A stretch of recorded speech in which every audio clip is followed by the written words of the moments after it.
almost midnight. Time for one more story. Just to keep us warm. Many years ago, a man was born. From childhood, he collected funny books, action figures, toys, Megos, monsters. And soon he found himself surrounded, almost buried, in a room underground, filled with all these things. So he decided the only thing to do would be to share his curse with others. And so he called himself Dr. Durant. No formal training, no doctorate, no medical expertise. He just decided to name himself Doctor after a character in a film he'd enjoyed as a child. And they say when the hour strikes, whenever, that is when Dr. Durant will rise from his subterranean sanctum, rambling on about hard head versus soft head, and something called a squinty-eyed Frankenstein. So when you smell the glaze from a honeydew donut, or see the powdered sugar at your feet, and hear the strains of the Omega Man theme drifting across the water, it'll already be too late. Bolt your doors, lock your windows, because there's something in the sanctum. It's just Jody and I. We're virtual prisoners here. We have to see these things all the time. And he feeds us nothing but flapjacks and saucy wings. Poor Jody. He's wasted away to nothing. Well, me, on the other hand, I store the food I eat. Like a chipmunk for the winter. I'm quite paunchy. Hey everyone, welcome back to the Sanctum. Well, if you hadn't guessed from that chilling opening, in this episode, we're going to be taking a look at one of my all-time favorite films, and a film I consider to be one of John Carpenter's best. I am speaking, of course, of The Fog. We'll also be taking a look at a few Fog collectibles as well, so don't worry, there'll be toys. But right now, grab yourself a blanket, head on down to the beach, pick a seat by the fire, and spend some time with the Doctor as we explore the Mist-eries of John Carpenter's The Fog. What in the living hell is out there? The Fog was John Carpenter's theatrical follow-up to Halloween. Halloween had been a massive hit when it was released in 1978, but oddly enough, Carpenter was unaware it was a big hit at the time. He had returned to making TV movies, and it's probably lucky for us that he did, because it was during that period that he made the Elvis biopic where he first met Kurt Russell, and also Someone Is Watching Me, where he would meet Adrienne Barbeau, his future wife and future star of The Fog. Now, while he was in the process of making these TV films, he received a 2-picture deal from Avco Embassy. Avco Embassy was sort of an American International Pictures style studio. They made a lot of genre fare, exploitation films, horror movies, things of that nature. As a matter of fact, during the 70s and 80s, if I saw the Avco Embassy logo before a movie, I knew I was in for a treat. Now, many of the good reviews that Halloween got referred to Carpenter as sort of the heir apparent to Hitchcock, something that Carpenter adamantly says he is not. So, of course, Avco Embassy wanted something in the horror genre.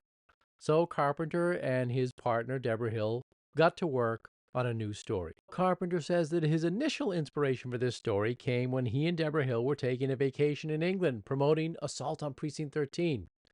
They traveled out to Stonehenge, and it was a typical British foggy day. And Carpenter looked off in the distance and saw this sort of pulsating fog and said to Deborah, "What if something was in that fog? What do you think it would be?" Carpenter was influenced by a few other things as well. He says that he was also influenced by a film he saw as a child called The Crawling Eye, which involved this giant disembodied eye that floated around within a fog. And of course, he said in numerous interviews that he was also paying homage to EC Comics. Now, the EC comics, of course, were those fantastic pre-code horror comics from the 1950s. Tales from the Crypt, The Vault of Horror, The Haunt of Fear. And they were most notable, of course, because in almost every issue, there would be a story that involved a corpse returning to life to seek revenge or retribution for some cosmic injustice. Sound familiar? Now, where Halloween was considered new horror and would set the template for numerous copycat films to follow, The Fog was a return to more traditional horror. It's dripping with atmosphere. It is a classic ghost story, inspired by EC comics and maritime myths.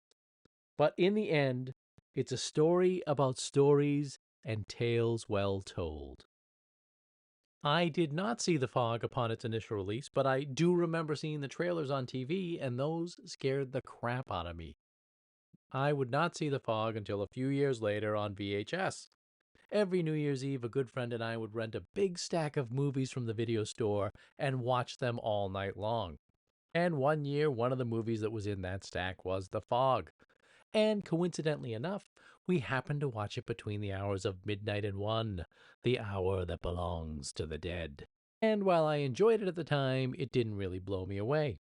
I was a Fangoria kid then, okay? A little naive. I wanted gore. I wanted Friday the 13th. I wanted Lucio Fulci. I wanted George Romero. But over the years, I would return to the film and revisit it. And the more I watched the film, the more it began to creep up on me, and I liked it more and more each time. And now I consider it to be one of my all-time favorite John Carpenter films. Now we're going to take a little deep dive into the film, discuss the plot, some of the themes, showcase some toys, etc. So be warned, from this point forward, there be spoilers ahead. The plot in a nutshell involves the cozy little seaside town of Antonio Bay, getting ready to celebrate its 100th anniversary. But something else is coming to Antonio Bay. Something sinister. The film opens with this quote from Edgar Allan Poe, which reads, "Is all that we see or seem but a dream within a dream?" We then see a bunch of children sitting around a campfire, and this pocket watch comes into frame and snaps shut suddenly. And holding the pocket watch is old Mr. Macon, with his sailor's cap sitting there and his grizzled beard. And Mr. Macon tells the children that it is 11:55, almost midnight, almost the 21st of April. But they've got time for one story. One more story just before midnight to keep them warm. And he regales them with the tale of the Elizabeth Dane, and how 100 years ago, when the Elizabeth Dane was coming into Antonio Bay, it was set upon by a mysterious fog that seemed to come out of nowhere. But then it saw this light on the beach. Thinking it was a light that would lead them to safety, Captain Blake set course for it. But it was a campfire, much like the campfire houseman says that they are sitting around now. And Blake and his crew were smashed upon the rocks, sinking to the bottom of Antonio Bay. He continues, telling them that there's a tale, a legend amongst the sailors of Antonio Bay, that's been passed down from fathers and fathers' fathers and great-grandfathers, that when the fog returns to Antonio Bay, Blake and his men will rise up and look for that campfire that sent them to their watery graves. Then the bell tolls midnight. Macon says, "Midnight, the 21st of April." And the camera pans up from Macon's mouth into darkness, and then we see the real Antonio Bay, framed by these eerie trees. And on the soundtrack, we can hear the wind whistling. And we know that Blake's men are lying at the bottom of that bay, eyes wide open, staring into the cold darkness. And the credits pop up, and they read, John Carpenter's The Fog. He's using this story to lay out the template. The ghosts are going to return. Legend has it the ghosts will come back. And what's happening? It's 100th anniversary. And like any good ghost story, the past is tied in with the present. We learn later, of course, the true story behind the wreck of the Elizabeth Dane. Blake had been coming to Antonio Bay to set up a leper colony nearby, and he had met with these 6 leaders of the colony and paid them money for the privilege to do so. But the 6 leaders got together and conspired to kill Blake and steal all his money, because they could not abide the thought of having a leper colony nearby. They couldn't abide having to deal with such horror and decay. So they light a false signal fire and lure Blake and his ship to crash upon the rocks. But we also learn that they were aided by a mysterious fog that seemed to come out of nowhere, and it disappeared just as soon as their evil deed was done. But now it's time to take a look at some cool fog collectibles. These are just a few things I've picked up over the years. We've got this great issue of Cinefantastique over here. It was one of those issues that you really picked up if you were a film nerd back in the day. And look at this, it was $2.95 back then. But this is a fantastic issue. I love picking up these old film magazines, Famous Monsters, Starlog, Fangoria, etc., to read about the movies as they were being released. And they really don't do this kind of film journalism, I guess you'd call it, or criticism anymore. Everything now is more so to promote the movie. And yeah, I know, they were promoting the movies back then. But especially Cinefantastique really did take a critical look at a lot of this stuff. And this has a really great interview with John Carpenter in it. As a matter of fact, he's interviewed, this is just prior to The Fog coming out, or just as The Fog was coming out. And it's really a well done interview, because you got to consider that really all Carpenter had done at this time that was big was Halloween, and now this is his sophomore effort, The Fog, so he's getting a bit more press. They did advertise The Fog a lot. They really pushed the marketing on that. And you can see Carpenter looking all dapper here. His hair hasn't turned gray yet. He's got his little V-neck sweater and his flannel shirt. These are really fun to look at. You just take a brief peruse through it, but you can see there's a lot of pictures in here that I'll use in the episode. I love this. This is from a movie that Carpenter made as a child. It is clearly a mummy movie. That's a fanzine that he wrote for, that he made, self-published at home, called Fantastic Films Illustrated. I've hit this point numerous times in prior episodes, talking about Forey Ackerman, or all these people that were involved in these types of movies and fandom. Carpenter was a fan of this material himself. Again, he's paying homage to the stories he loved. And it's really cool, a lot of the information that's in there. Some of the films that were coming out back then. Mad Max, Saturn III, The Changeling, another fantastic ghost story. We'll talk about that in a later episode. There's The Fog, their review of The Fog. All that jazz. You know, it's not a Sanctum episode unless we make a reference to Bob Fosse's amazing All That Jazz. 3, 4, 5, 6. Tanya's Island, which is a bizarre exploitation film from back in the day.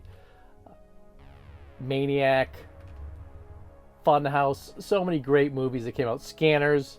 Now there it is, another Avco Embassy release. And primarily the main reason that Carpenter had to go back and recut The Fog and add some gore in it, because Scanners came out just before that, and it really upped the bar for what you could show for gore. Blood Beach, fantastic. But there's Halloween. Really great issue. Fun, John Carpenter. Now, I bought this online, and what I love about it is that it came with the actual mailer envelope. I love that kind of stuff. I get that sometimes with comic books that I buy too. I also have the novelization of the film. I'm a big fan of these movie novelizations, especially for movies that came out in the 70s and 80s. And they've gotten quite pricey in the last few years. Used to be able to pick these things up for a song, $1 a piece at library sales, garage sales, used bookstores, but now some of these go for crazy money. This one was written by Dennis Etchison, and Dennis Etchison did quite a few novelizations. He actually did the novelization for Halloween 2, as well as Halloween 3, and Cronenberg's Videodrome. Now there's some great artwork on the cover there. That's one of the reasons I love collecting these. Sadly, this one doesn't have any photos in the middle. A lot of the times they'd have a center spread where there would be photos from the film in the novelization itself. Now, Dennis Etchison, a little bit more information about him. He actually was the consultant on Stephen King's Danse Macabre, which itself was a celebration of all things horror. And, interestingly enough, Stephen King released his story The Mist in 1980 as well. Now, as I said, the novelization sort of pads things out a bit more. You get into the characters' heads a bit. But there is one significant change in the novel that is not in the film, and that is that the people that Blake's men are killing are the direct descendants of the people that betrayed Blake, which I think is kind of important because it shows that Blake's men are not just randomly murdering people. It's more of a sins of the fathers being visited upon the children situation. Now, I don't know why they changed this or why this wasn't in the initial film, or if this is just something the author came up with himself. And the character of Father Malone gets fleshed out a bit more as well. We see more into his thought process. We learn that not only was his grandfather the reverend of the church, but his father was the reverend of the church. He's from a long line of religious leaders, if you will.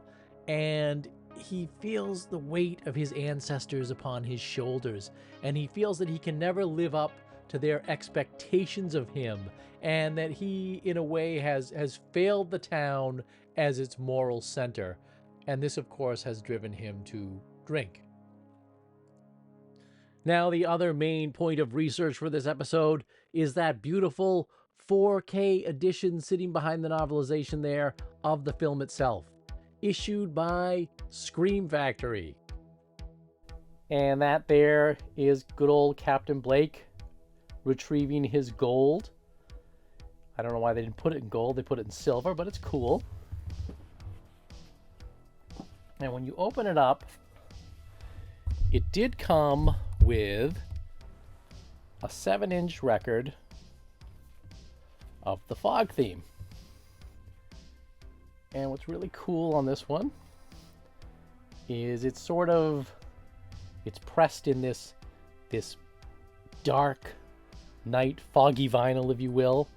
But the Fog theme, I love it there. It has Captain Blake's severed arm to spin around. Kind of like a wood cutting picture, or like some of those illustrations from the Rime of the Ancient Mariner. Second side's a little bit lighter blue, and we have Blake's arm sort of on there, not cut off, and it's the Walk to the Lighthouse theme. I love vinyl. I mean, clearly you must know that I love vinyl. I love everything old. But I've started buying vinyl records again, and I find that when I play them, I find that they're relaxing, because when I put a vinyl record on, I just sit and listen to it. It's not the same as when you're on your iPhone or your smartphone or what have you, and you just skip around the songs. You just have it on and you let the record play through. And here is the steel case 4K. You've got that great shot of Captain Blake and the ghosts attacking the church. There's the hook. Lighthouse, and there's Wormface. The Fog is one of those great films. It's comfort horror, and I always find a certain sense of peace when I sit with this movie. It's like wrapping yourself in a cozy blanket. One of the reasons I have that sense of peace is because a majority of the characters, or the main protagonists in this film, if you will, are mostly people of the night, is what I call them. Denzians of the night. And I'm not just talking about the ghosts and the poltergeists. I'm talking about all the main characters here. And what a fantastic cast Carpenter has assembled. Adrienne Barbeau stars as the nighttime DJ Stevie Wayne, the voice in the night, the watcher in the sky, and the de facto narrator of the piece, transmitting from her radio station in a lighthouse. What is cooler than a radio station in a lighthouse? I'll tell you what. Tom Atkins in your friggin' movie. Tom Atkins stars as Nick Castle, local drunk driver, ne'er-do-well, possibly a fisherman, it's not really clear. He's also sans mustache, and he still kicks ass. Jamie Lee Curtis comes over from Halloween to star as bad luck hitchhiker Elizabeth Solly. And her mother, Janet Leigh, also stars in the movie as Kathy Williams, sort of the de facto mayor of the town. She's not really the mayor, but kind of like a booster organizing this whole Antonio Bay celebration. And as her assistant, we have the fantastic Nancy Loomis. She plays the character of Sandy Fidel, and she of course just recently starred in Halloween as Annie Brackett.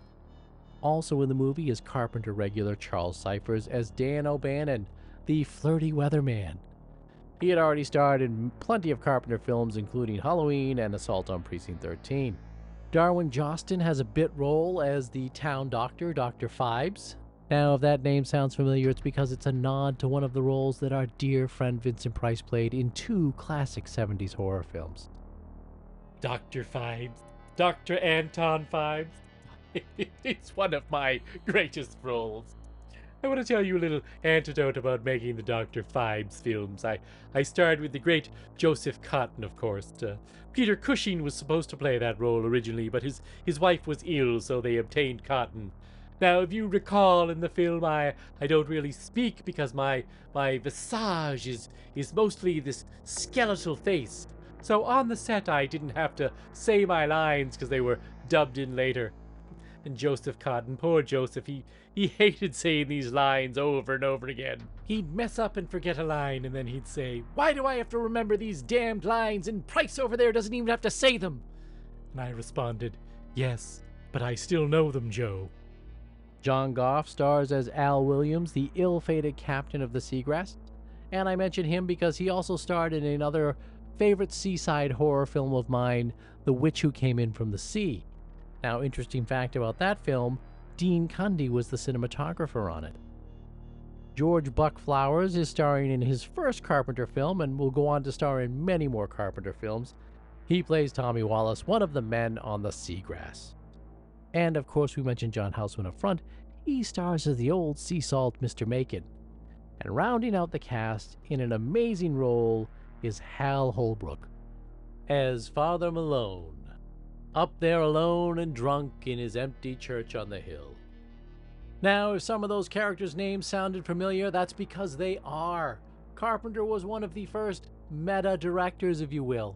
He hated coming up with names for characters and places, so he would often name characters after people he knew or make sort of sly allusions to films. Nick Castle was the actor and friend of Carpenter who played the Shape in Halloween. He would go on, of course, to be a director in his own right, directing some amazing films, including the 80s cult classic, The Last Starfighter. Elizabeth Solly was a girl that Carpenter had a crush on in school, and he quite often reused this name in some of his films. Dan O'Bannon was also a friend of Carpenter's. They worked on Dark Star together, and Dan O'Bannon, of course, would go on to write Alien, direct Return of the Living Dead, and direct another fantastic seaside horror film, Dead and Buried.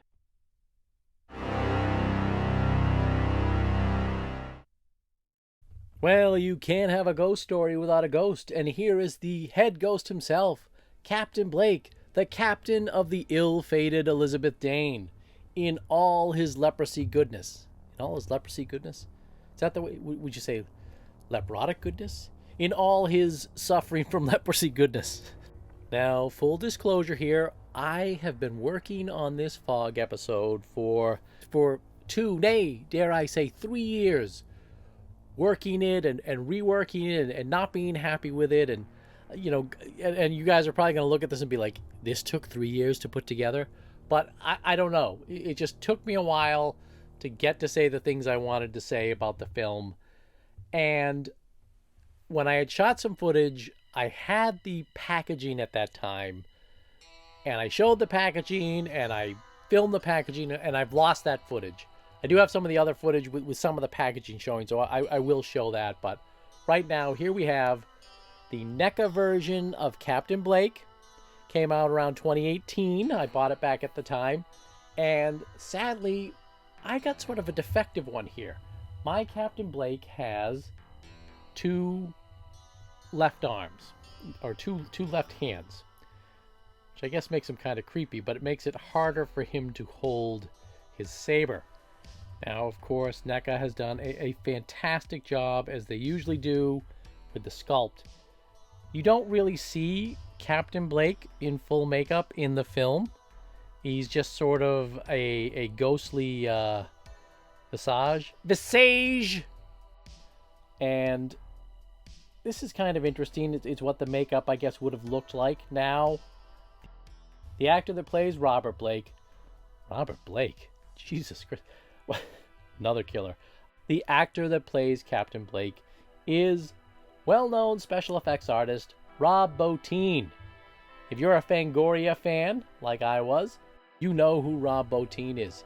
Now, Rob Bottin was just getting his feet wet at this time as a special effects artist. After doing the effects on this, he would go on to do The Howling, which is my preferred 80s werewolf movie. And, of course, he would work on Carpenter's masterpiece, The Thing. But right now, we're taking a look at good old Captain Blake. And here he is in his tattered uniform.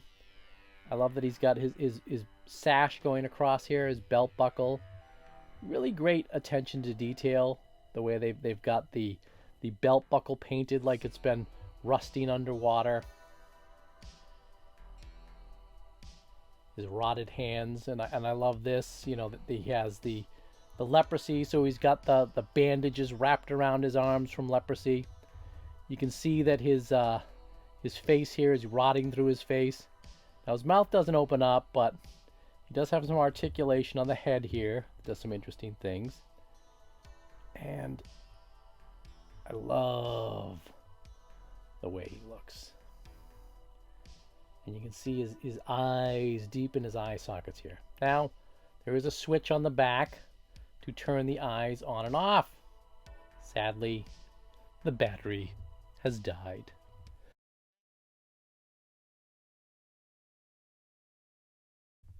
And he looks like Bottin. And, of course, he's got his saber here. Like I said, it's a little bit harder to put it in his hand because of the reverse hand I've got. So he almost has to do this sort of like military style thing. Great attention to detail on there too, like this rusty old metal scabbard for his sword. I mean, that's why I think they're pirates, right? Because, I don't know, they look like they're in a pirate ship. They're carrying swords. They've got treasure. Come on. They're ghost pirates.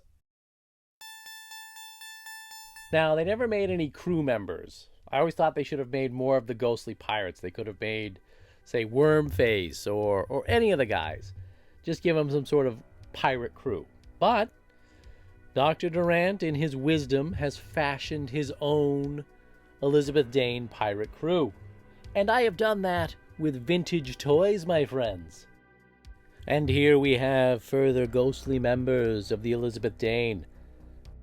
Now, these are Ghost of Captain Kidd figures from the Matchbox Fighting Furies line from the 1970s. The Fighting Furies line was a cool line of pirate-inspired action figures. They were 8-inch figures, more or less, along the lines of Migos, but built more like a Big Jim with sort of more solid plastic bodies than the Migos had. And of course, you could purchase all sorts of play sets for them. There was a pirate ship play set. There were also accessory packages you could buy for them that consisted of weapons and outfits. A really cool action figure line. And these Ghost of Captain Kidd figures are some of the coolest figures from the line. Clearly, one of the things that makes them cool is they are ghosts. They're monsters. So it's the ghost of Captain Kidd. He has returned from Davy Jones' locker, or he has returned from the bottom of Antonio Bay. Now, this one's missing some accessories, but you can see the face there. He's got the sailor's beard and the long hair. And he just came with this shirt and jacket. He also came with like a tri-corner cap and a saber. This one does not have that, but one of the features of these that was similar to why I'm sort of comparing them to, say, a Big Jim is they've got this button on the side here. And what that would do, give it sort of an action reflex.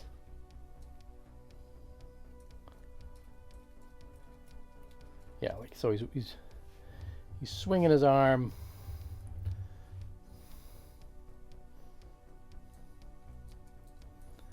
Trying to stab this guy. Looks like he's doing something else. And they glow in the dark. You can sort of see the painted bones on his pelvis there.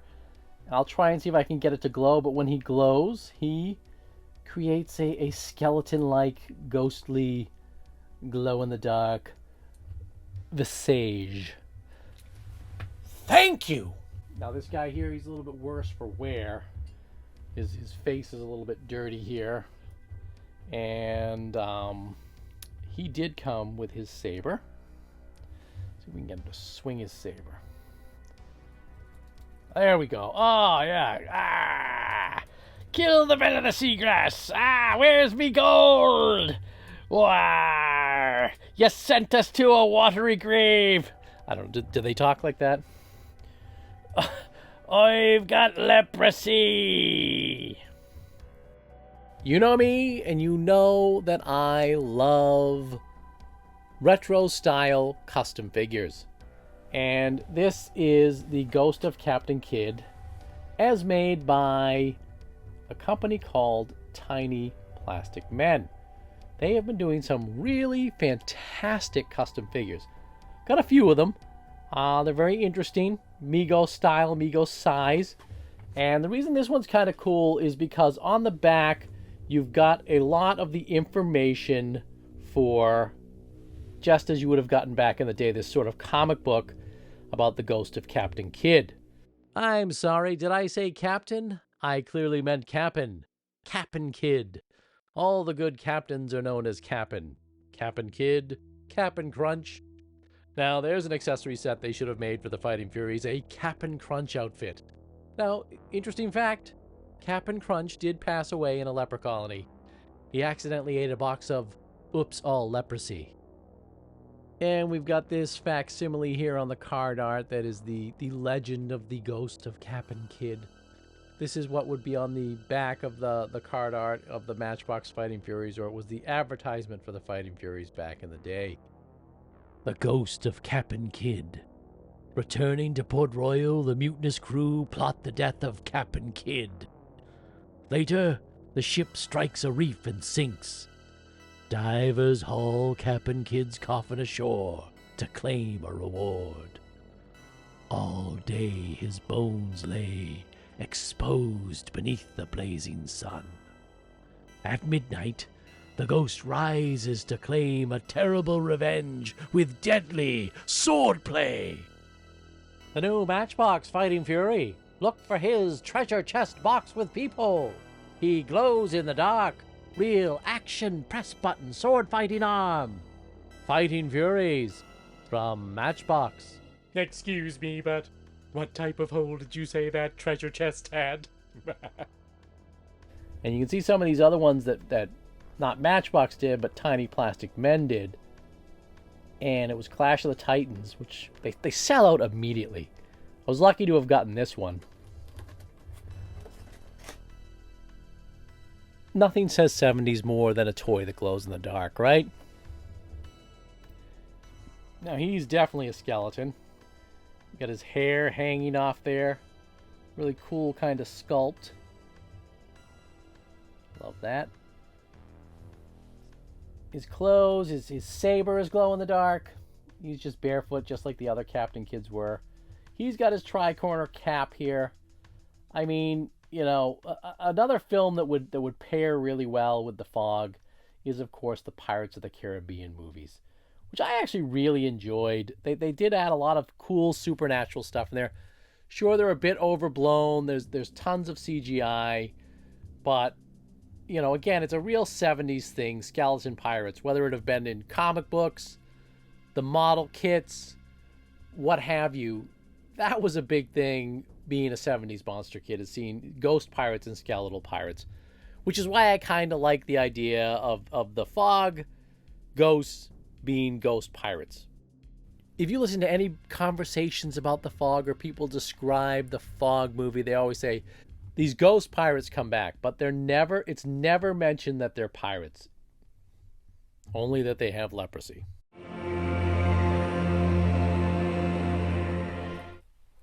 So there they are, just glowing sort of naturally after having been under these studio lights here. See if I can get in a little bit closer. It's hard because of the light. I don't know if you can see the ghostly vision ghostly visage of these pirates here. Boy, the guy, he's glowing pretty good, the tiny plastic men thing.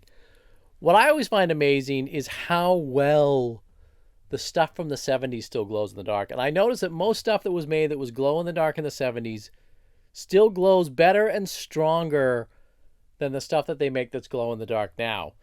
I'm sure it's because back in the 70s they were using radium or some super dangerous material to make the glow-in-the-dark stuff. But regardless, it has that eerier look to it. Glow-in-the-dark toys just scream 1970s. I know they came along originally with the Aurora kits, or at least that's what I remember, having the Aurora kits with the swap-out glow-in-the-dark parts.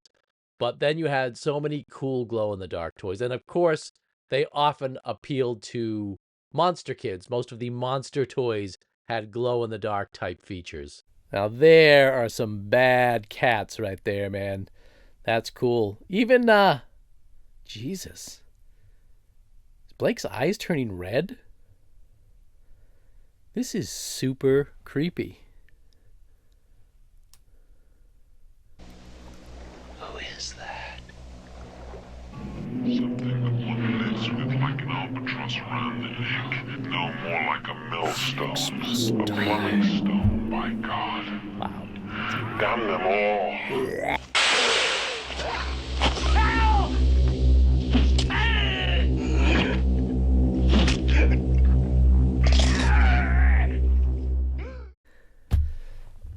Let's try one more thing. One day more. Another day, another destiny. On this never-ending road to cavalry. I know these men will come on time. I know it. One day more. Didn't live until today. I picked up a couple of these UV lights, black lights, if you will, off of Amazon a few years ago. And they're really kind of cool for photographing like Halloween masks and glow-in-the-dark stuff. And you hit them just right, you get to see the glow features. And clearly it's okay. These figures have not been involved in anything off of Law and Order SVU. They seem clean. No strange or unfamiliar stains. You can get a better look at the glow paint on the Captain Kids there. You can see the skeletal face behind it. Really creepy. It's amazing that it holds up after all these years. The tiny plastic men one looks pretty good too. Sometimes you gotta get these just right to really get the good glow. Let me try something.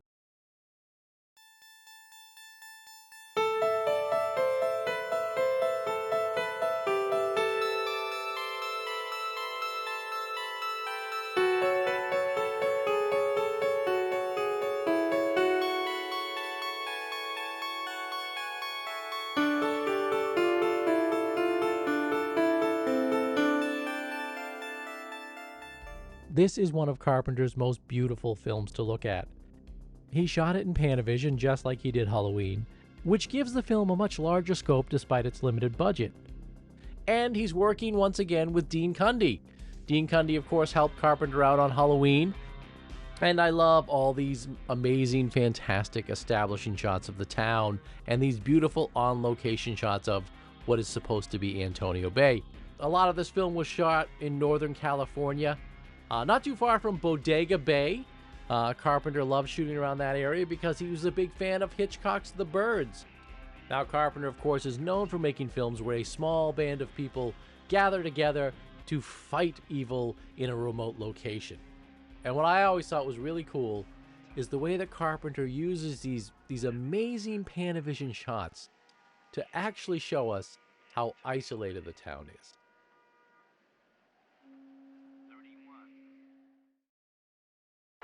From the top of the world, fabulous 1340 KAB, Antonio Bay.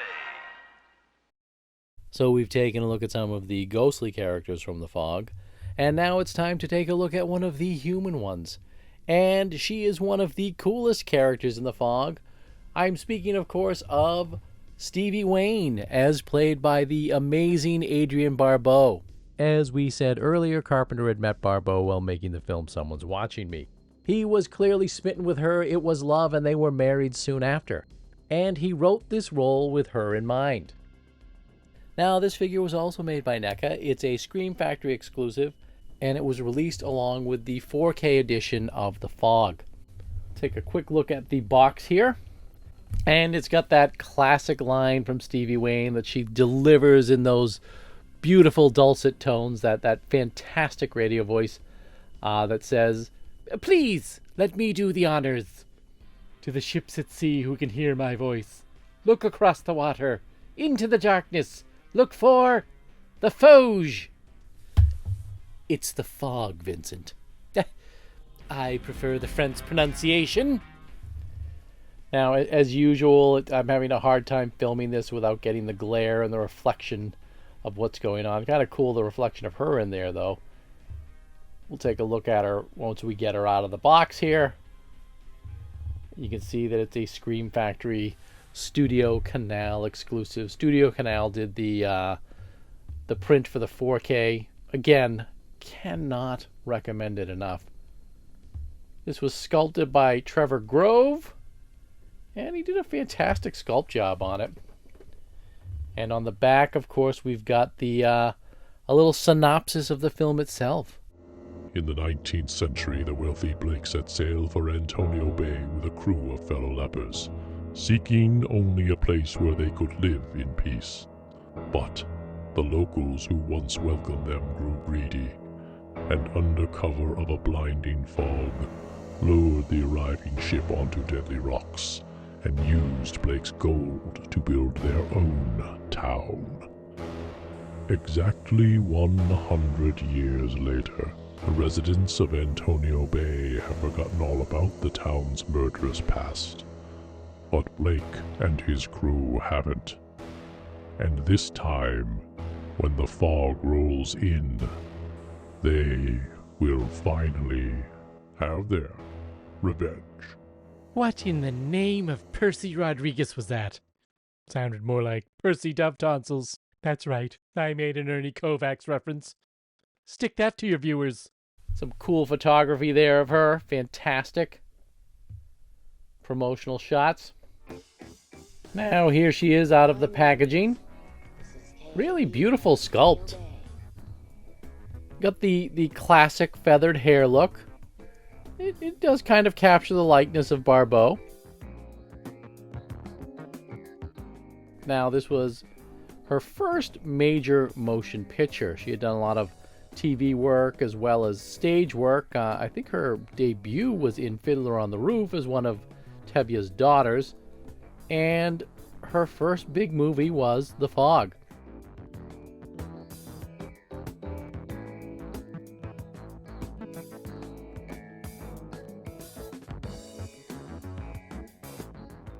She was probably most well known at that time for playing the daughter of B. Arthur on the sitcom Maude. She's got this classic red sweater and designer jeans. Very 70s. Some cool jewelry there. Some styling 70s ring. Now, she's kind of hard to stand up because they gave her these sort of interesting boots here, these 70s style boots. They do have holes on the bottom, and I know there are stands you can buy to sort of put them in that, but I don't have one of those, so we're going to slap her on a doll stand. There she is, up by the lighthouse, breathing the cool, salty air of Spivey Point. Came with a couple of accessories as well. The gold cross that is, of course, fashioned from Blake's stolen gold. I don't know why they gave that to her. This would be more appropriate for a Hal Holbrook figure. Maybe they're going to make one. That would be cool. And this cool piece, the plank of wood from the Elizabeth Dane. This is from one of the creepiest scenes in the film, in my opinion. Earlier in the film, Barbeau's son is running along the beach and he sees what appears to be a gold doubloon shining in the water. Runs over to it to pick it up, and a wave washes over it, and what's left is this piece of driftwood with the word Dane written on it. She takes it to the radio station with her and places it on top of some bumper tapes. And then it begins to seep salt water, and the water spills out over the tapes and into this tape recorder. And then this voice from across the ages, from across the years, speaks through the tape recorder. Something that one lives with like an albatross around the neck. No more like a millstone. A plumbing stone, by God. Damn them all. Damn them all. And then the plank changes and it says 6 must die, and it explodes into flame. Now, the 6 must die thing is another trope. We're given that the ghosts have come back to kill 6 people. And of course, we know it was 6 conspirators that planned to kill Blake. Just like the EC ghost stories Carpenter loves so much, they're coming back for revenge. And another thing I find interesting about that line with the albatross is obviously the albatross is symbolic of a curse. And the line is, it's like an albatross around the neck. No, a millstone, a plumbing stone. Damn them all. It's something you learn to live with is the first line. So is it Blake and his men learning to live with a curse, the curse of leprosy, being cursed with this disease? Or is it the conspirators that killed Blake, that they're willing to live with the curse of what they've done? They're willing to live with this murder in order to form this town. This is KB, Antonio Bay, California. 6 minutes after midnight. Haven't heard from the weatherman yet, so I can't say for sure about that rain. But there's a full moon and no clouds in the sky. I'm Stevie Wayne, and if you don't have anything to do right now, I'll be here playing music all through the witching hour. Now, Barbeau really is the main heroine of the film. She is, as I refer to, the voice in the night, the guardian in the sky, if you will. As we said before, the movie is an ensemble piece, but Barbeau doesn't really get to interact with any of the other characters in the film. She has one scene with her son at the beginning of the movie, and for the rest of the movie, she's pretty much trapped in her lighthouse. Her voice is the very first voice we hear on the film after the prologue. Macon finishes up his story saying it's 12 midnight, the 21st of April. We pan up to that great shot that we discussed earlier, and then we hear her voice on the radio. That's how we're introduced to her. And she says the words, "It's 12 midnight, and we just started into the witching hour. This is Stevie Wayne on top of the world tonight." She has now become the narrator of the film. That's Macon passing the baton to her. She'll be telling our story from this point forward. Barbeau actually based her character on a very famous nighttime DJ named Allison Steele, also known as the Nightbird. Emerson, Lake and Palmer from Brain Salad Surgery. Still You Turn Me On, which would be a natural choice for a Valentine, and it was for... And she's connected to all the characters via her voice on the radio. It's a really great trope, and it's sort of something that people today almost wouldn't understand because terrestrial radio doesn't really exist. There aren't really DJs. And it's great, again, Carpenter using those storyteller tropes where we've got a DJ as our narrator telling us what's going on in the film and things along those lines. And then he pulls the narrator into the story itself when the ghosts come after her as well. Because there's really no reason for them to come after her. She is not a member of the town. She had nothing to do with their deaths. She is not a co-conspirator. Another thing I like about her role and her part in it is the music that she plays. It's sort of the secondary soundtrack to the film. You've got Carpenter's score, and then you've got all these little snippets and radio bits that she plays over the radio. And I love the way Carpenter does it, where he'll shoot Barbeau in the radio station, spinning the record, and we hear it kind of louder, and then we cut to somebody listening to it over the radio, where we hear it more sort of mono through a transistor radio or a car radio. And the pieces of music that they used in here, I guess originally they wanted to use some rock and roll songs, but they didn't have the money to pay for the rights. So they got a lot of library music or stuff that was cheap to get. So it's a variety of big band music and easy listening jazz. Now, since they've done Stevie Wayne, I hope they go on and continue to make some of the other characters from The Fog. I mean, they've already got the sculpts of Jamie Lee Curtis and Tom Atkins, So just toss in a Hal Holbrook and a Charles Cyphers in his Irish knit sweater, and I'm good to go. Stevie Wayne here, and let me be the first to wish Antonio Bay a happy birthday. We're 100 years old today, and keep a watch out for that fog bank heading in from the east. 100 years ago, between midnight and 1, something unknown came out of the fog. Now it has returned. Oh, Jesus.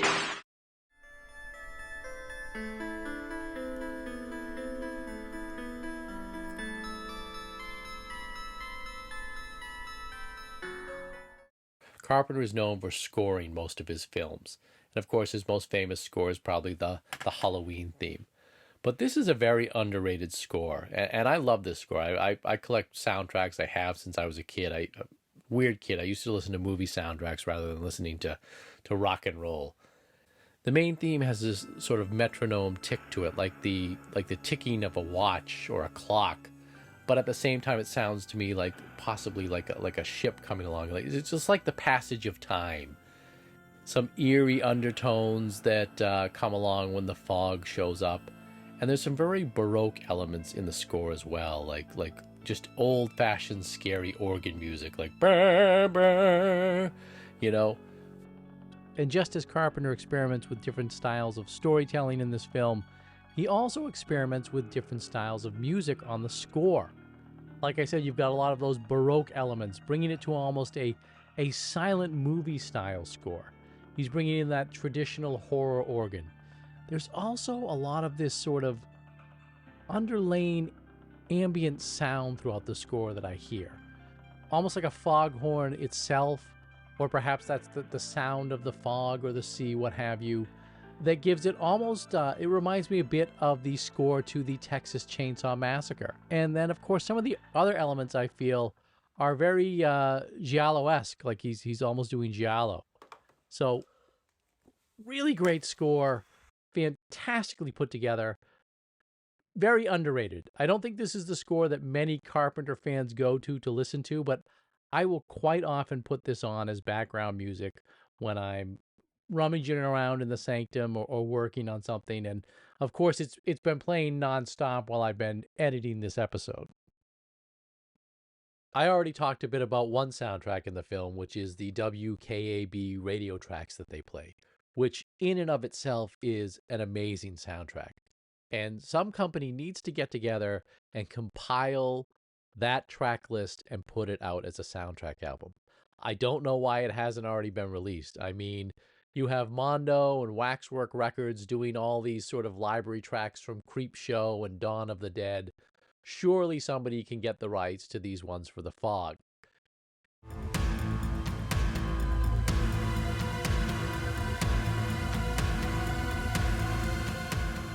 Now we're going to take a brief trip back in time here to look at some older footage, because I do want to show you the packaging of this item, the sort of unboxing of it, if you will, when it was mint on card, because there's some interesting stuff there. Because since I unpackaged the item, I've lost the packaging in here somewhere, and I do want you to see it.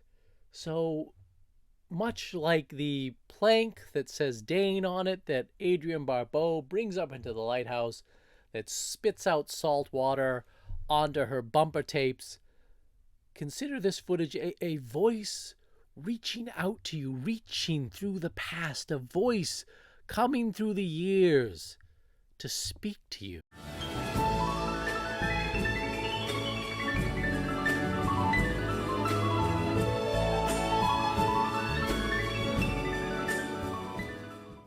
Now, NECA has also put together another cool line of figures called Toonie Terrors, where they do some of these 70s and 80s and other horror type figures in a sort of cartoony format. It sounds ridiculous, but there are a few that I really, really like, and I have bought a few of them, and of course I've bought Captain Blake here. I had to have him from The Fog. So here he is in his packaging, and they all come with sort of this background that you can put the figure against. There's Stevie Wayne's lighthouse.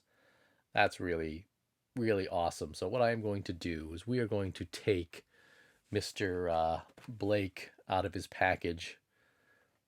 And you can see it's got the Toonie Terrors. They've got the cinema marquee behind them.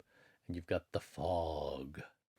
So what's great that you can't see on this card because it's behind the characters, you've got the ticket taker at the NECA Theater ready to take the ticket for Captain Blake, and he is deceased. The fog is playing, and you can see, well, I ripped it off, but there was a poster there with the fog on it. And of course, we've got that fantastic backdrop there. Well, as always with new action figures, that was an ordeal getting them out of the packaging. But there he is, our Toonie Terrors Captain Blake. It's a cool little sculpt. He's got a saber, and that took some doing to get that in his hands. And then he's got this cartoonish look, something like you might be out of like a Hanna-Barbera type cartoon or something. His red glowing eyes, his bleeding forehead, his opened mouth in silent scream. And he's got more of like a pilgrim style boots on there. His wrapped arm with the leprous skin.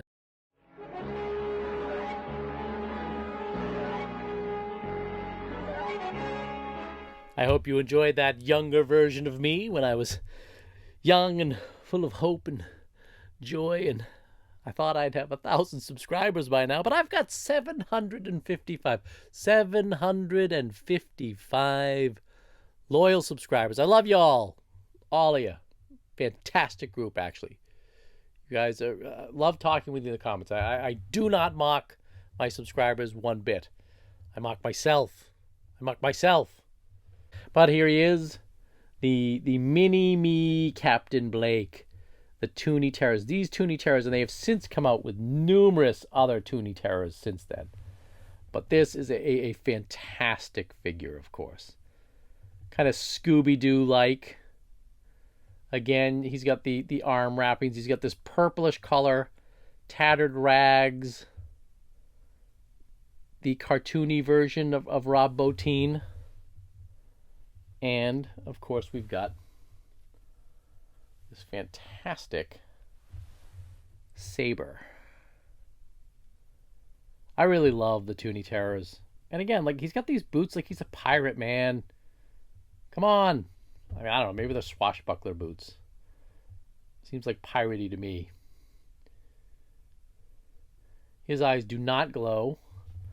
But you can see, if you want to see the two of them together, how they went from, say, that to this.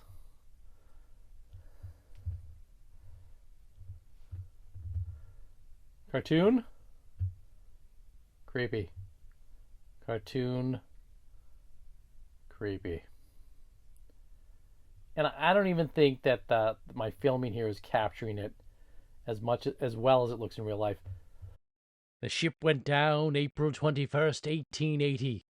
I tell you one thing, I'll never put on a life jacket again. Or a millstone. A millstone makes a bad life jacket. What are you doing here? This is my ship. I fight that shark. Taste my slick boat shoe, you leprous son of a bitch.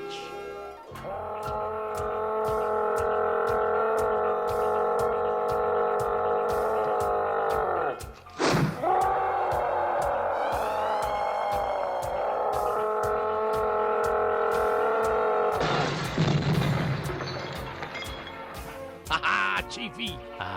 Oh, my slick boat shoes have failed me. Oh, I'm in the shark. Why is it always the theme from the deep? Now, another collectible that has come out as I've been shooting this episode over the years is this Fog comic book. Actually came out this year. It's a Fog comic book series. It's by Sumerian Press, and it's actually pretty good. I've bought the first 2 issues so far, and I've really enjoyed them. First cover here is nothing special to talk about, kind of a painted cover, but as is par for the course nowadays, there's variant covers. This is the one I happen to get because it's the one my LCS had.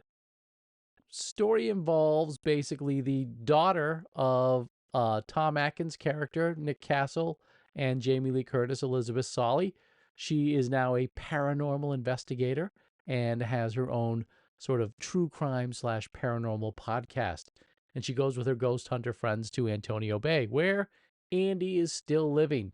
He lives in Antonio Bay still, and his mother lives there too. We've also still got Stevie Wayne in the story, which is kind of interesting. John Carpenter's character, Ben Tramer, is still there, and he's dating Stevie Wayne. Some Stevie Wayne pics here, and another interesting character we've got is Andy is married to this girl here, and she is the granddaughter of Mr. Macon. From what I've read so far, Mr. Macon, or the story behind Mr. Macon, factors into this quite a bit. And we've got a flashback from the original Fog, Tom Atkins and Andy and Captain Blake as well. There's sort of this cult in town as well, a mysterious man. Here's issue number 2, which has sort of a Bruce Timm type cover. I like this cover a lot better. And like I said, I've only got the first 2 issues, and I've enjoyed both of them. I'm going to continue to get the rest. I don't know if issue 3 is out yet, but I highly recommend that you pick up these 2 issues of The Fog if you can find them at your local comic book store. It's a beautiful addition to the film. Much better than the Fog remake, which I have not seen, so I can't say it's bad, but everything I've heard about it is that that movie is awful. As I stated earlier, I have been making this episode for a very, very long time. Editing it, shooting it, re-editing it, reshooting it, and while all that was going on, I actually came across another Captain Blake. The OCD collector in me had to have one with proper hands. While I think this one with the 2 left hands is kind of cool, I needed to have one that was done right. So here it is, a new Captain Blake. And he's actually a little bit different than the one I've already got. It's, same sculpt. It's a NECA figure. I got him for retail price. He wasn't back market price. Got the artwork here, the ghosts from the Elizabeth Dane. I love that purplish highlighting in the art there. And we've got Stevie Wayne's lighthouse there. Art says it's by someone named Devon. It's a Real Toys NECA production. It's also a choking hazard. And on the back, we've got the same description, brief story that is on the back of the Stevie Wayne box. Never let it be said that NECA doesn't reuse things. And this toy features light-up eyes, tattered fabric, cutlass, and scabbard. Scabbard! Here he is, a proper Captain Blake, with both a right and a left hand. Now, he's a bit slender than the other one. Now, this one's a bit different. It's a bit more slender than the other version. The other guy's a bit more stocky. Might be the way his shirt's on here. Same gaunt, ghostly face. Rotting teeth. Red eyes. I love the purple highlights, the grayish purple highlights on his forehead and around the hollows of his eyes there. Rusted belt buckle. Tattered clothing. They're not lying. That's pretty cool detail there.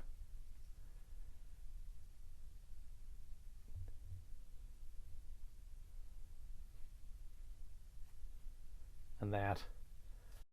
Kind of interesting. The ghosts, the Captain Blake, Wormface, etc. They kind of remind me a little bit of Fulci zombies, Lucio Fulci. Now, I know Zombie actually came out the same year, I believe 79, as The Fog, so I don't think that Carpenter was copying him. I just think that they were both sort of in the same wheelhouse. Carpenter, of course, was trying to imitate the EC Comics corpses that would return to life. Wow.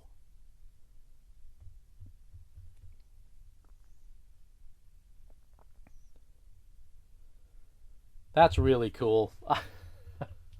I know I say that a lot. Let's see, comparatively. Yeah, see, he seems a bit thinner. This guy's a bit chunkier.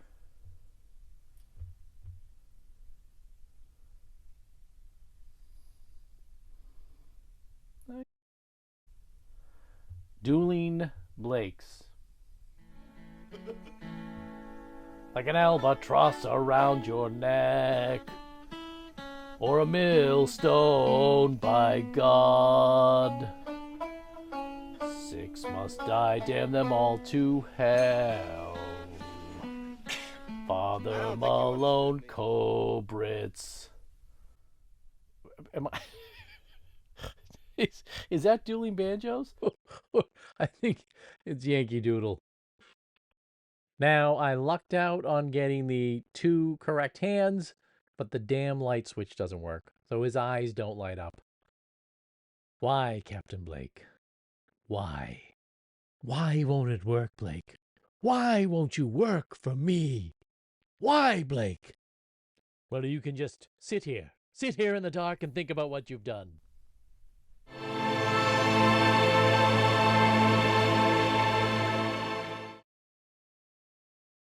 Carpenter has been quoted as saying, "There's thematic material in all my films, between the lines, but it's not my job to spell it out. Film is a feeling, a medium, and film involves the audience to project its own psychological sense. You invest into the screen your own feelings. I don't want to make a film where the story is subordinate to technique. We're all storytellers here. Every film has a message or a theme built right into it, whether it's ever stated in the film or whether on reflection afterwards. But it must arise out of the material." Preach, JC! I can vouch for that. Having returned to the fog time and time again, not only does it comfort me like a cozy blanket, but the more I revisit this tale of Antonio Bay, the more I begin to see things deep down in the depths beginning to rise to the surface, the more secrets this tale reveals to me. So bear with me, will you, while I discuss a few of my favorite fog things. These are a few of his favorite fog things. When the ghosts come, the guy without eyes, nighttime lighting. Dr. Durant is here to discuss a few of his favorite fog things. Please, no applause. Son of a bitch. One of the first characters we actually see is Carpenter himself playing Bennett Tramer. Does that name sound familiar? Ben Tramer? The guy that was getting set up with Laurie Strode on a blind date and would meet a fiery end because he chose the wrong Halloween mask in Halloween 2. Carpenter plays the handyman of the local church, and I don't know what he's doing cleaning up at midnight, but he's up there in the church cleaning up, listening to Stevie Wayne on the radio, and he pops in to see our good friend Hal Holbrook as Father Malone. Now, Hal Holbrook is brilliant in this film and gives a fantastic performance as Father Malone, but Holbrook was not Carpenter's first choice for the role. Carpenter once again wanted to cast Christopher Lee. He didn't get a chance to cast him in Halloween as Dr. Loomis, so he tried again in The Fog. However, once again, Lee was unavailable, this time due to a scheduling conflict. So, Holbrook got the role. And honestly, I think it's for the better. I love Christopher Lee, he's a fantastic actor, but I just don't think he would have been right for this role. I think he would have been very serious and very stoic in the role, whereas Holbrook brings a certain sense of sadness, pathos, and regret to the role. And I definitely don't think it's a mistake that he resembles Edgar Allan Poe in this movie. Even his scenes have a smidgen of Poe spice to him, if you will. No one's ever used that before, have they? The scenes of him sipping wine alone in his office are very reminiscent of the Cask of Amontillado. And of course, when these stones start falling out of the church wall, revealing the deep, dark secrets of his grandfather and the town, it reminds me of the fall of the House of Usher. And of course, he has to bear the burden after this of knowing the deep, dark secret of the town, as well as of his ancestors. We already talked a little bit about it when I discussed the novelization, how he's a very guilt-ridden man in the novelization, and this plays through here as well. And quite honestly, he seems to be the only one that experiences any guilt about what actually happened all those years ago. Because when he does reveal the secret to Janet Leigh's character, Janet Leigh just sort of sits there and goes, yeah, well, what are you going to do? So are you going to give the benediction tonight? As a matter of fact, he's telling them the story at the same time that Adrienne Barbeau is discovering the secret message from the Elizabeth Dane plank up in her lighthouse. So you've got those two scenes sort of happening at the same time. And of course, he carries all the guilt of everything that happened. He's got to carry the guilt of his ancestors. He's got to carry the guilt for the town. And ultimately, he is the one that sacrifices himself for the town by literally bearing the cross and returning the gold to Blake. And I always found it interesting that his name was Father Malone, because that sounds an awful lot like I'm alone. I'm sorry, I don't mean to interrupt here, but the Sanctum crystal ball is doing some odd things. It's emitting mini lightning bolts and hissing fog. Well, Vincent, that means someone's trying to get a hold of us. Who is it? Do I look like some sort of swami? No, it's your friend Russell James. He says, get to the night photography. Beautiful night photography. The opening credit sequence is beautiful to look at. And Cundy lit most of these scenes by what was actually in the scene. Street lights, the lights within the phone booths, the light in the refrigerator case in the country store, the instrument panel and desk lamp of the harbor master, etc.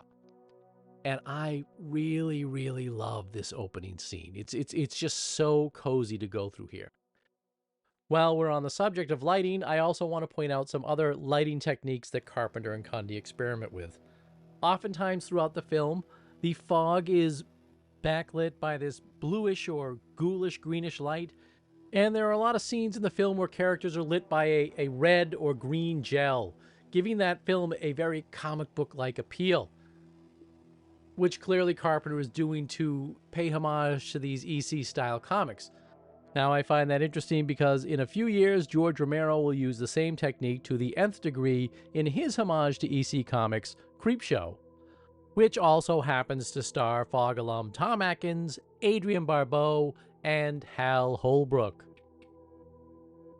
Now, as we discussed a little bit earlier, Carpenter is from that group of filmmakers in the 70s and 80s that were the first group of filmmakers to actually attend film school. But they were also the first big group that grew up during the boom of pop culture. The advent of TV, comic books, rock and roll. This is also the culture they were forged in. And all of these influences bled into their work later on. We're talking about artists like Steven Spielberg, Martin Scorsese, Brian De Palma, George Lucas, and Stephen King. Now, there's a fine line between paying homage and being an outright copycat, and Carpenter never does that. As a matter of fact, I don't even think that I see his films as paying homage to things. I see them more as sort of love letters. This is a love letter to traditional horror. And you can see these influences throughout the film. We've already talked about the influence of EC Comics, the film The Crawling Eye, and of course the fog itself is not unlike the creature from the 1950s film The Blob. Interesting fact, Dean Cundy was the cinematographer on the sequel to The Blob, Son of the Blob. The film itself is so atmospheric, Carpenter clearly was trying to do a film along the lines of Val Lewton here. There are some Hitchcockian allusions here too as well. He has said the attack on the lighthouse is his North by Northwest homage, and of course you can see the influences of the birds in here. The character of Elizabeth Solly is a character that comes to town and says bad luck follows her wherever she goes.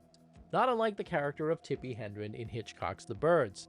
As a matter of fact, Atkins and Curtis actually go to Bodega Bay when they are searching for the lost seagrass. In a ghost story, you fix your eyes on the past. You revisit remnants of past events. We're all echoes of things that came before us. And that's what we're seeing here. The echoes of the things that influenced Carpenter. The film also has a very dreamlike and poetic quality to it as well. Carpenter has often said that some of the scenes he threw in there didn't have to make sense because this was a ghost story, and in a ghost story, things don't always make sense. Now, there are a few things in here that I want to point out that are examples of this. One is the ghosts and the way the ghosts move. Tommy Lee Wallace is interviewed on the special features, and he said that he played most of the ghosts. Whenever you see a ghost hand crashing through one of the stained glass windows or coming through a door, or you see a ghost in close-up silhouette, he's playing that ghost. And he says he played those ghosts because ghosts have to move in a very particular way that's not quite real. That is certainly how they appear in this film, when they're bursting their hands through the stained glass windows at the church. It's very operatic almost, baroque, as if you will, and a lot of people have kind of criticized it, saying it looks kind of fake, but I think it's beautiful. I think he's trying to capture a tableau there, almost make it look possibly like a panel from a comic book, but it's nightmarish, because things in nightmares, things in dreams move in a different way. Not quite slow motion, but not at regular speed either. And that's what you're seeing here. One of the most terrifying ghost scenes in the film is a very simple scene. It's when Atkins and Jamie Lee Curtis are sitting in bed, and Atkins hears a rap on his door. And he goes to his door and he sees this silhouette there behind the glass. And as he goes to open the door, the ghost moves off, shuffles off in such an eerie fashion. It just gives me the chills every time I see it. But another scene that's quite often overlooked, and I rarely hear mentioned when people talk about scenes in the fog, is there's this very brief scene at the beginning of the film when Nancy Loomis and Janet Leigh are beginning to sort of prep the night celebrations. And they're at the fairgrounds or where the statue is about to be unveiled. It's during the day. There's this big banner there that reads, "Antonio Bay celebrates its past." And while they're going over the plans and discussing the agenda for the night, in the background, playing on the soundtrack, is this pre-recorded band music that they're going to play that evening, along with some announcements. And it's just sort of this, pomp and circumstance, like ba-da-da-da, ba-dum, ba-dum, ba-da, and it's like, "Happy birthday, Antonio Bay, let's welcome the mayor." But somebody keeps rewinding this track over and over throughout the entire conversation that Loomis and Lee are having. And it's really creepy because you've got sort of that backmasking effect of the music and the voice, and then it plays forward a little bit, and then it plays backward, almost like there are these eerie, spectral voices around them. It's a fantastic way, almost subliminal, if you will, of letting us know that something is off here, of setting up an undercurrent of dread. And of course, you've got the great scene of the attack on the seagrass with the ghost ship coming up alongside it, the ghost boarding the ship itself, and there's this real eerie scene where Buck Flowers sees these silhouettes in the fog, and instead of shouting out to them like, "Who's there? What is it?" he whispers to himself, "Who is that?" Like it's almost a secret. There are literary references abound in this film as well.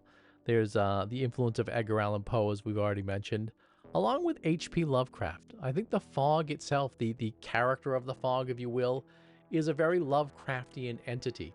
We don't know what it is. As a matter of fact, it's mentioned in Malone's grandfather's journal that it was actually the fog that helped them kill Blake, that while they were trying to trap Blake and lead him among the rocks, they said this fog came out of nowhere as if it was heaven sent and aided them in their evil task. So is the fog sort of this ancient entity from the seas? The seas themselves are not unlike the cosmos. Ancient, unknown, and mysterious. While we're on the subject of H.P. Lovecraft, of course we have to bring up Carpenter's Apocalypse trilogy. Now, if you're a big Carpenter fan, of course you know what the Apocalypse trilogy is. It consists of 3 of Carpenter's films that all share a very similar thematic backbone. And it's called the Apocalypse trilogy for a reason. These films are depressing. They have nihilistic endings. Why? They're damn near apocalyptic. The 3 films that make up the Apocalypse trilogy, of course, are The Thing, Prince of Darkness, and In the Mouth of Madness.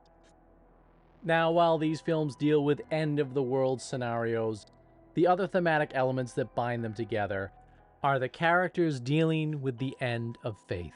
Faith in mankind, faith in God, and faith in the self. Now, I'm bringing up the Apocalyptic trilogy for a reason, because I feel the fog should be an unofficial part of this trilogy. but I guess then it wouldn't be a trilogy anymore. It'd be a quadrology. The film out of the Apocalypse trilogy that I think pairs best with The Fog is The Prince of Darkness. What started me down this path is I was watching The Fog one night, and the fog lit by that green lighting reminded me a lot of the green anti-god goo from Prince of Darkness. And if you really think about it, they are very similar entities. We know that the fog in and of itself is sort of a separate representation of evil all its own in the fog. Malone's grandfather writes in his journal that the fog comes in as if heaven sent to help them in their evil deed. While in Prince of Darkness, the Brotherhood of the Sleep is watching over the anti-god, keeping it in the vessel of a church basement. Both are these amorphous creatures. Both seem to be ancient. The anti-god matter has been around for centuries. The fog, we know, came 100 years ago. It's not out of the realm of possibilities that when the fog assisted in killing Blake and his men, that it turned them into the ghostly, zombie-like beings that they are. Much like the anti-god goo possesses and influences any people it comes into contact with. Now, it may be a stretch to say that the fog turned Blake and his men into the ghostly zombie creatures that they are. That's what a ghost story is, isn't it? The ghosts are supposed to come back, so it's natural that they would return as ghosts, especially because they were wronged. But there's one scene in The Fog that kind of changes this a little bit. It's the guy on the seagrass that they find. And when they bring him back to the morgue, Dr. Phibes, our good friend Dr. Phibes, says that it appears that he's been under the water for months. And while he's discussing this with Tom Atkins, Jamie Lee Curtis is in the examination room, and this corpse is on the table behind her. And then it actually gets up and starts to proceed towards her. And one of the things I always thought was cool about this corpse, and I thought about it later on, and I'm sure it's just the makeup effects, the style of makeup back at the time, but it's how his eyes appear to be not just empty eye sockets, they appear to be open, screaming mouths, which of course is very Lovecraftian. Why did this guy come back to life? Was he possessed by the malevolent spirit of the fog? Now, the anti-god in Prince of Darkness is described as a substance, a malevolence, a sleep until now. You could use that same description to describe the fog. There are some other interesting similarities between the two films as well. Prince of Darkness also has a similar opening credit sequence to The Fog, where we're shown a series of ominous events. Of course, you've got a priest in both films whose faith is shaken, Donald Pleasance in Prince of Darkness, and Father Malone, as we've already discussed in detail here in The Fog. The character of Victor Wong delivers this long monologue at the beginning that sort of lays out the template of the film, much like Macon lays out the template of The Fog in the prologue. And in that monologue, he says a few interesting things. He says, let's talk about our beliefs and what we can learn about them. We believe that nature is solid and time a constant. Matter has substance and time a direction. There is truth in flesh and the solid ground. The wind may be invisible, but it's real. Smoke, fire, water, light, they're different. Not as to stone or steel, but they're tangible. And we assume time is narrow because it is. As a clock, 1 second is 1 second for everyone. Cause precedes effect. Fruit rots, water flows downstream. We're born, we age, we die.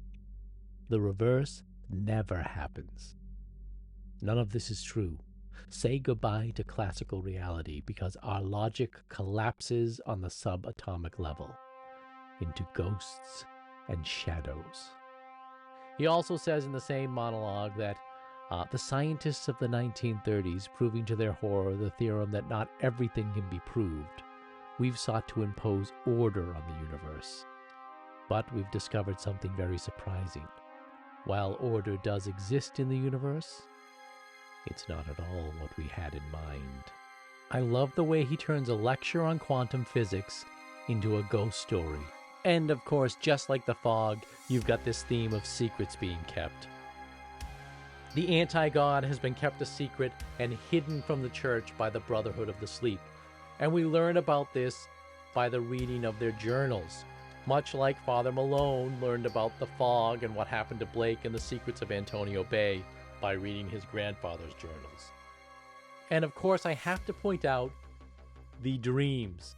We've talked about how The Fog is a very dreamlike film. Prince of Darkness is a dreamlike film as well, especially those transmissions that are coming through to many of the characters as a dream. Except that in The Prince of Darkness, we're told that what we're seeing is not a dream, it's real. And there's even a line that one of the Brotherhood says in their journal that says, "The sleeper awakens. I have witnessed his stirrings."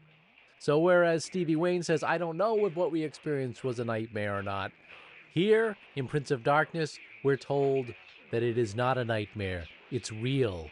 It is awake, and so are we. One other thing I want to bring up here, and I want to go back to that scene with the plank from the Elizabeth Dane. And the quote that is quoted there, where it says, "like an albatross around the neck." I heard that and I said to myself, where have I heard that before? There's a famous idiom saying, "Oh, this is like an albatross around my neck. It's a problem, it's a curse, it's something I can't get rid of." And that comes from the Rhyme of the Ancient Mariner. Now, in the Rhyme of the Ancient Mariner, a young man is attending a wedding. And also at the wedding is this old mariner. And the mariner begins to regale him with the tales of his time at sea. In a nutshell, what happened is he was lost at sea on his ship, and they couldn't get out of these still waters. There were no winds. And this albatross kept flying around them, flying around their ship over and over. And the mariner became so angered with this albatross that he killed it. But his shipmates felt that the albatross was trying to lead them out of these waters, and they felt that it was bad luck to kill an albatross. So they take the albatross and make the mariner wear it round his neck. The ship itself becomes cursed, and eventually it runs into another ship crewed by death and demons. And death and demons play the crew for their lives, and all die but the mariner. And while the mariner is making his journey back to our world on this ship, he looks down into the water at one point, and he sees these eels and sea snakes swimming around. And he realizes that all of God's creatures are beautiful. He eventually reaches land, but he is told that he is cursed to have to tell his tale to all he meets, passing on his story. The mariner finishes his story and departs, and the man at the wedding says that he is now a sadder but wiser man after having heard that tale. A tale being told by an ancient man about what happens when one commits sins, about the nature of curses, how a thoughtless bad act can have lasting repercussions, and that one can never escape the punishment from God, the cosmos, what have you. And of course, Carpenter plays with the tropes of time in this film as well. You know, we're often told what time it is, because those things are very important in ghost stories and scary stories. Ghost stories in particular. Ghosts always come out at a certain time, or, you know, ghosts are sent to come back on certain anniversaries of their deaths or their murders or of some tragedy. The film starts with a ticking pocket watch and a pocket watch snapping shut. And John Houseman, you know, reminds us of time several times. It's 5 minutes to midnight, almost the 21st of April. You know, the anniversary of Antonio Bay, the anniversary of Blake's death. We hear the clock chiming midnight there. Stevie Wayne is always telling us what time it is. You know, I'll be here with you through the witching hour. The clock in Tom Atkins' house that shatters at 1 o'clock, the end of the hour of the dead. There's, of course, this theory in philosophy that time is a flat circle. It was made popular by the TV show True Detective. And that basically means that history is doomed to repeat itself. We're always moving in a circular pattern through time, that the same things will occur over and over again. Kind of a pessimistic way to look at things. But there's this other theory about time being a flat circle as well. That time being a flat circle means it's like a vinyl record. Although we experience it with the needle moving in one direction forward, it actually exists all at once. Like all the songs on the album, they're always all there. The past, the present, and the future. Everything is there at once. Our perception is that time only exists where the needle happens to be now. But I like this theory that time is existing all at once. It really fits into ghost stories because, as I said earlier, in any good ghost story, the past is tied in with the present. There's this line that Stevie Wayne has at the end of the movie where she says, "I don't know what happened to Antonio Bay tonight. Something came out of the fog and tried to destroy us. In one moment it vanished. But if this has been anything but a nightmare, and if we don't wake up to find ourselves safe in our beds, it could come again. To the ships at sea who can hear my voice, look across the water, into the darkness. Look for the fog." There it is, that cyclical nature of things. If we're not paying attention, if we're not looking for it, this could happen again. Now that's typical of horror movies, especially 1950s movies. You know, the thing ends with the end? Question mark. You've also got that dreamlike nature. Was this a nightmare? What did we just all experience?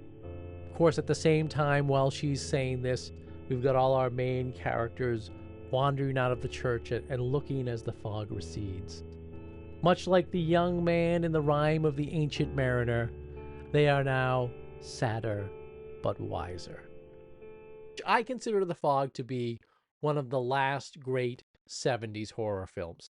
I know it was released in 1980, but it was filmed in 1979, and it was actually due to come out in December of 79, but was released in February of 1980 instead.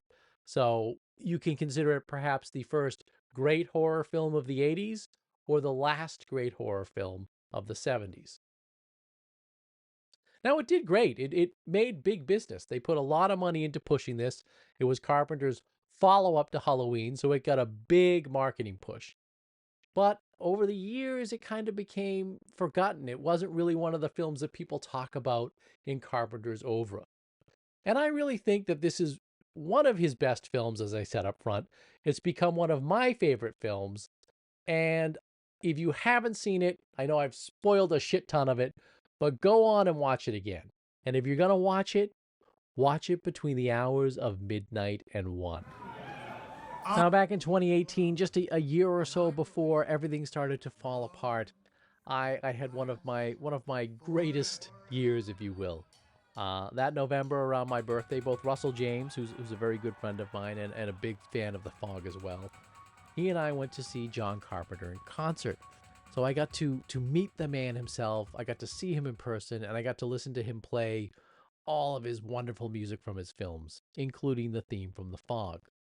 And then about a month or so later, a movie theater near me, the Coolidge Corner Theater, they had a midnight showing of a 35mm print of The Fog.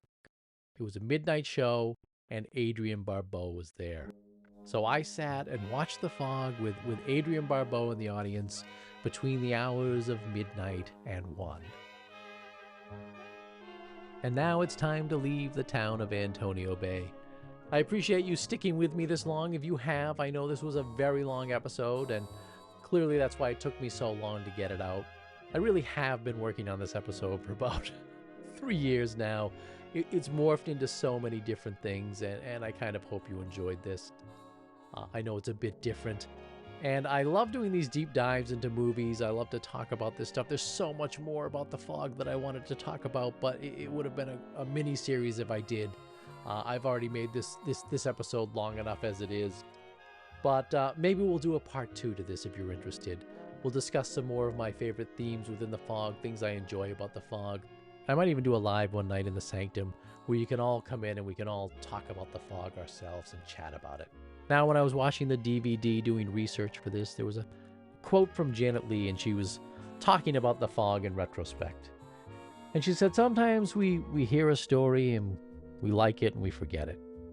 Sometimes we hear a story, we like it, and we remember it. And she said, that's what The Fog is. It's like a ghost story itself.